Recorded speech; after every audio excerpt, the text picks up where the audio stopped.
Olá, caros amigos do YouTube, eu sou Kátia Magalhães, sejam todos muito bem-vindos ao canal Chá com Debate, o seu espaço de interlocução livre e democrática na internet.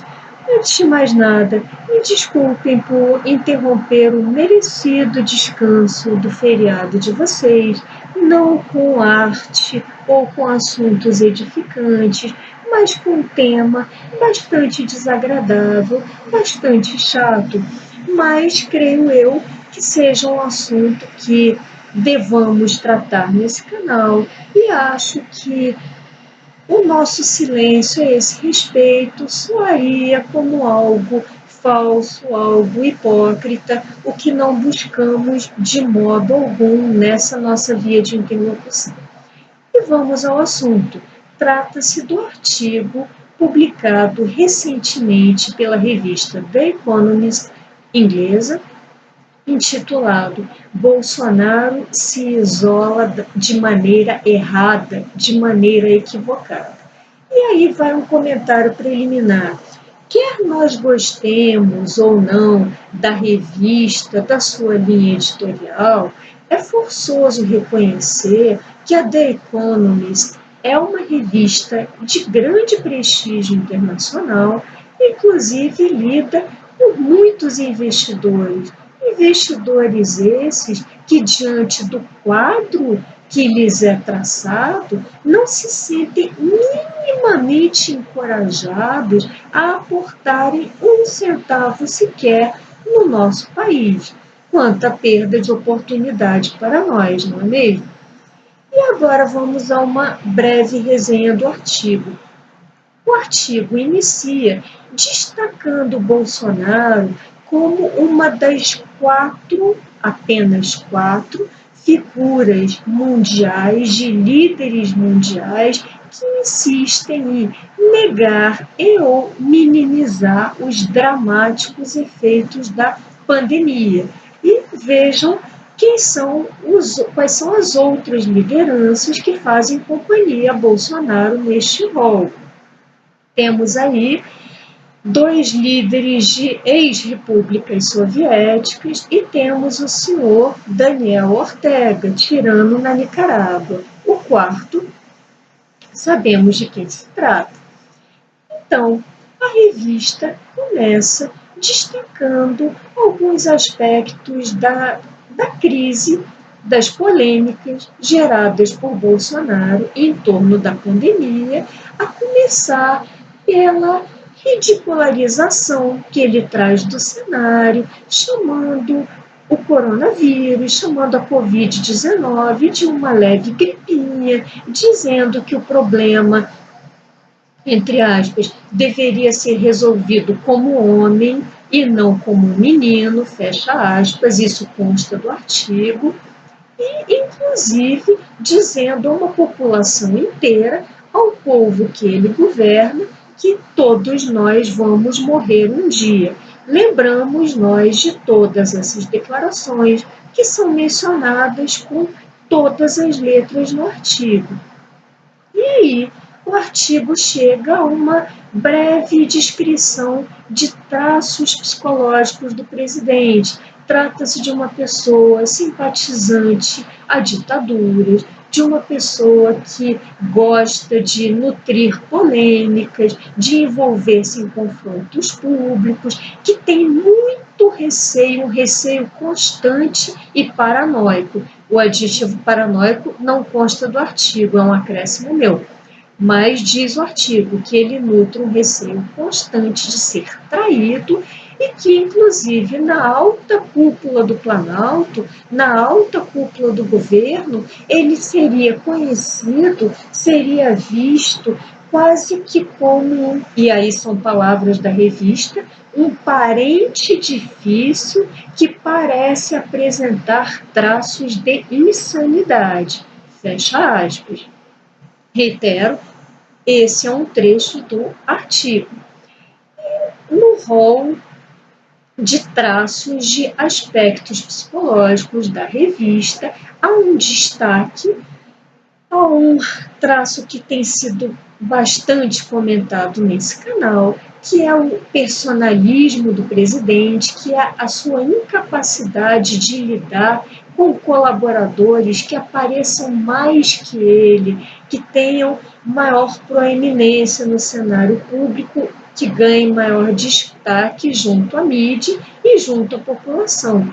E aí a revista traz com todas as letras o que o The Economist chama de ciúme, entre aspas, que ele vem nutrindo em relação ao ministro da Saúde, ao ministro Mandetta, devido ao fato de ver esse ministro, um técnico na pasta da saúde, crescer mais e mais a cada dia aos olhos da população, enquanto que a sua própria popularidade, dele, Bolsonaro, não para de decair. E aí, o artigo chega à seguinte conclusão: de que Bolsonaro ainda é apoiado por adoradores muito fiéis, muito fanáticos, mas que no entender da revista, e aí o núcleo do título, isolamento, no entender da revista, esses tais apoiadores, ainda que fanáticos, ainda que muito fundamentalistas em vários casos, tendem a se distanciar, tendem a abandonar a figura presidencial, assim que a pandemia continuar cavalgando entre nós, como já está ocorrendo, infelizmente, e assim que o cenário econômico, que já se encontra em níveis trágicos, se agravar. Segundo a revista, essa é a conclusão, esse é o destino previsto por The Economist para Jair Bolsonaro.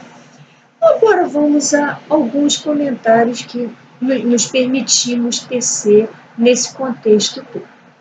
De fato, como bem salientado pelo The Economist, em 1 ano e 3 meses, o presidente, de fato, fez pouco a nada, praticamente nada.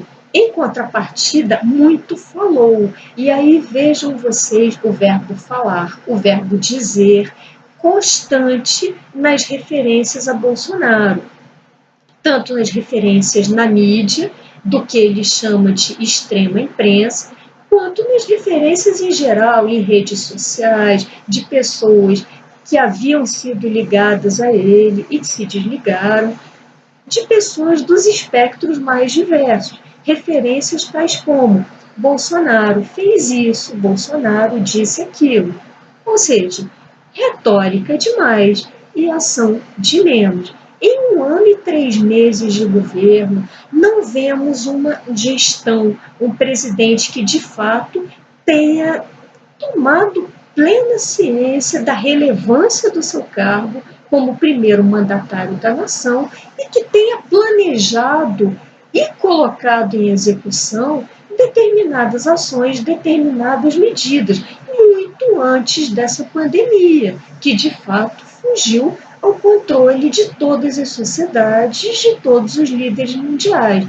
E aí pensemos no que foi o ano de 2019, excluindo uma reforma da Previdência, que foi, sem dúvida, relevante, embora bastante desidratada. Excluindo esse fato, o que tivemos em termos de ações concretas, de planos verdadeiramente implementados, como, por exemplo, privatizações que haviam sido tão prometidas durante a campanha, e aí em 2019 enxergávamos polêmicas infindáveis, quais as estatais que deverão ser privatizadas, quais as que não deverão, os membros do governo não se entendiam, constantemente o presidente da República contradizia seus próprios ministros, o ministro Guedes da Economia, os assessores de Guedes, e assim íamos. Nada de prático. Melhor, tivemos uma coisa muito prática, que pouca gente comenta e que teve, inclusive, pouco destaque na imprensa, que foi a criação de uma empresa estatal. Em vez de privatizar, como havia prometido em campanha, o presidente criou uma estatal, a Nave Brasil, que é uma empresa, não se sabe muito bem por que foi criada, para que foi criada, já que, de acordo com seus estatutos, ela parecerá desempenhar as mesmas funções que a Infraero, outra estatal que ele havia cogitado privatizar, mas apenas cogitado, nem de longe levou a cabo seus planos. Enquanto isso, enquanto nada fazia de muito prático, nem na economia, nem em outras áreas, como, por exemplo, a educação, o que foi feito em prol da educação brasileira? Absolutamente nada. 2 ministros que se sucederam e que, seguindo a toada presidencial, só se envolviam em polêmicas e bate-bocas nas redes sociais. Nada feito. Então, a par dessas polêmicas, não tivemos absolutamente nada de muito concreto, de muito tangível que ele pudesse destacar como uma obra sua, como uma conquista do governo Bolsonaro. E agora vamos à pergunta que mais nos interessa nesse vídeo de hoje. Por que vocês acham? Essa é uma pergunta muito misteriosa. Por que vocês acham que o presidente insiste, teima, coloca toda a sua energia em contrariar a comunidade internacional inteira, em contrariar todo o meio científico, todo o meio de pesquisa, todos os representantes da ciência, cientistas prestigiadíssimos em todo o mundo, e insiste em plena cavalgada da pandemia, em pleno pico, como nós vivemos aqui. O que será que ele insiste em incitar a população que governa, incitar seus apoiadores a saírem às ruas e retomarem a normalidade de seus trabalhos presenciais? Certamente não é devido à necessidade de retomada da economia, porque, reitero, uma coisa que vem sendo bastante abordada nesse canal e que é objeto de vários estudos bastante conclusivos. Quanto mais rígido, quanto mais severo for o isolamento social por um determinado período, mais rápida será a retomada da economia.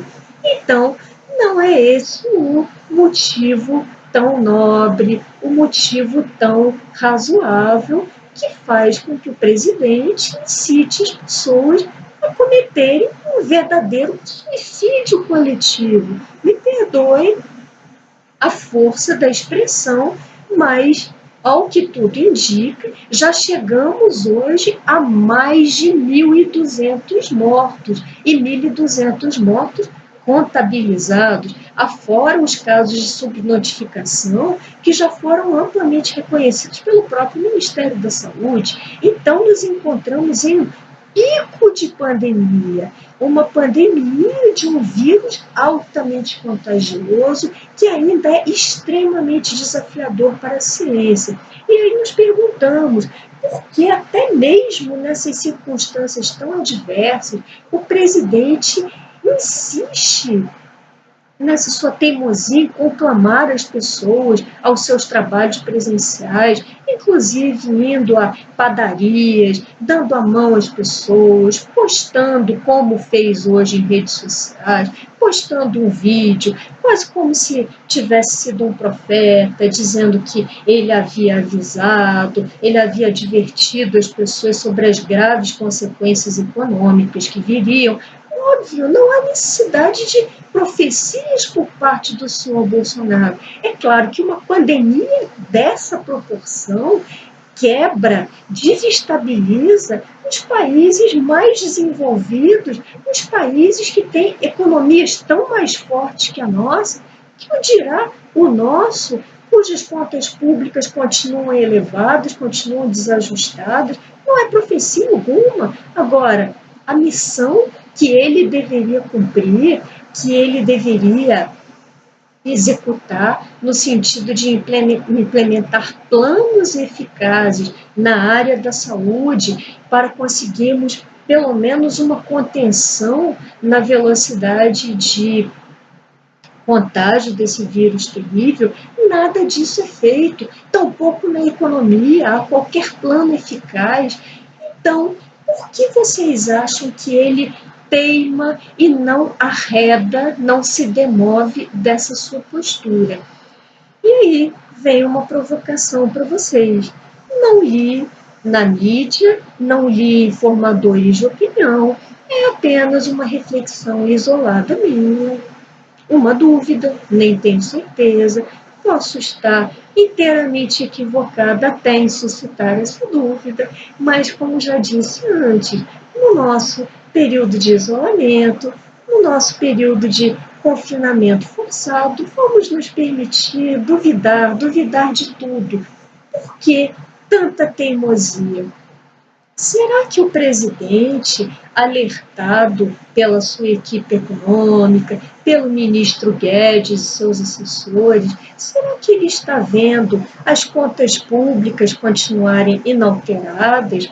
Porque, como já falamos aqui nesse canal, os políticos, pessoas que ganham salários privilegiados, pessoas que oferem benesses inacreditáveis às custas do erário público, a altíssima casta do funcionalismo público, que ofere não só salários magníficos, muito, muito acima dos padrões praticados na iniciativa privada, como também diversos auxílios, diversos benefícios. Já comentamos isso nesse canal e eu me sentiria muito honrada se vocês assistissem os vídeos sobre os quais tratei desse assunto.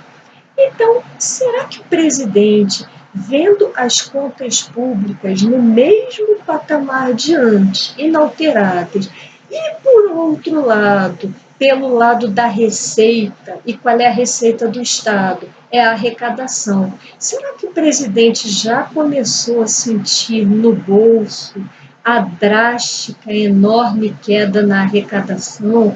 Claro, devido ao fechamento de lojas, de varejo, de estabelecimentos dos mais diversos, essas pessoas, na medida em que não conseguem circular riqueza, que não conseguem auferir salários, que não conseguem auferir ganhos, não estão contribuindo para os entes da federação.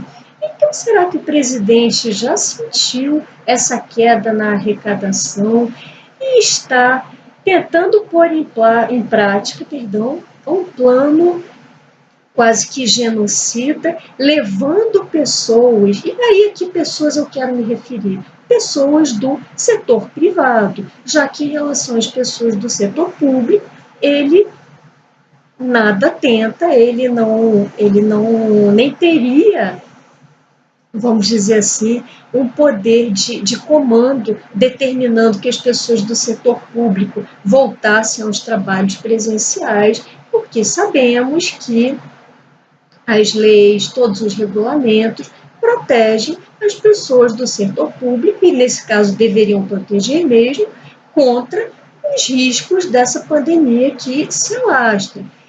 Então, será que o presidente está nesse plano de genocídio, incitando as pessoas do setor privado a retomarem os seus trabalhos, não apenas para retomar a arrecadação, para voltar aos níveis de arrecadação de antes?